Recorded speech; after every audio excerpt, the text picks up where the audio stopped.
Well, there you are now from the background there. I think you should be able to probably guess what we're about today. This Christmas time, it's for the children. It's a feast for children. The Lord himself said, unless you become like a little child, you're not going to get the kingdom of heaven. So this is for children from 2 to 20, from 4 to 40, from 9 to 90. And of course, it's especially for my little friend Seb, in Australia. G'day, Seb. How's it going, mate? And I hope you enjoy it. Just sit back, relax. Here we go. 1897 in New York, a little girl called Virginia O'Hanlon wrote a letter to the New York Sun. And she received a reply from Francis Pharcellus Church, who was the editor at the time, very, very famous newsman.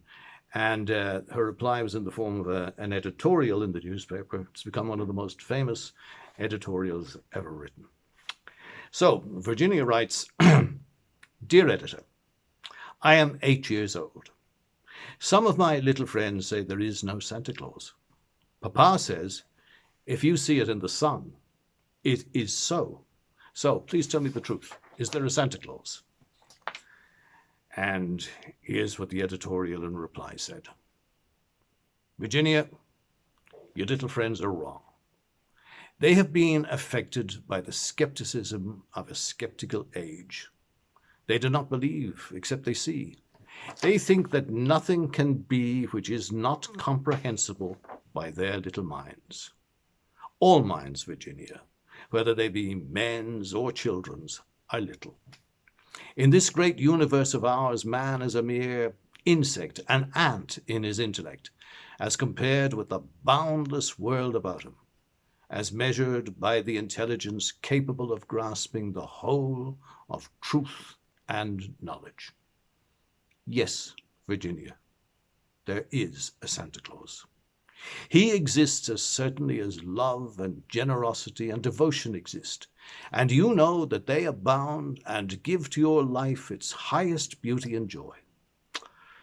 Ah, alas, how dreary would be the world if there were no Santa Claus. It would be as dreary as if there were no Virginias. There would be no childlike faith then, no poetry, no romance to make tolerable this existence. We should have no enjoyment except in sense and sight. The eternal light with which childhood fills the world would be extinguished. Not believe in Santa Claus. You might as well not believe in fairies. You might get your papa to hire men to watch in all the chimneys on Christmas Eve to catch Santa Claus. But even if they didn't see Santa Claus coming down, well, what would that prove? Nobody sees Santa Claus.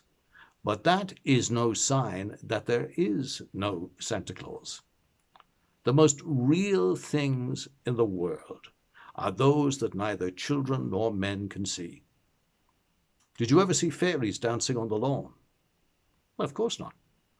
But that's no proof that they're not there. Nobody can conceive or imagine all the wonders there are unseen and unseeable in this world. You may tear apart the baby's rattle and see what makes the noise inside.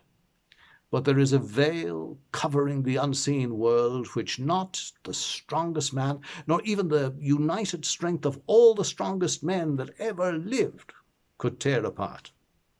Only faith, fancy, poetry, love, romance can push aside that curtain and view and picture the supernal beauty and glory beyond. Is it all real?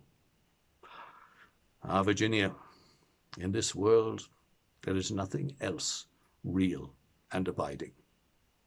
No Santa Claus. Thank God he lives, and he lives forever. 1,000 years from now, Virginia, nay, 10 times 10,000 years from now, he will continue to make glad the heart of childhood. Couldn't have said it better myself. So, there you go. Next time, we'll try for something else a little bit Christmassy coming up to the season. Until then, stay safe, stay well. God bless.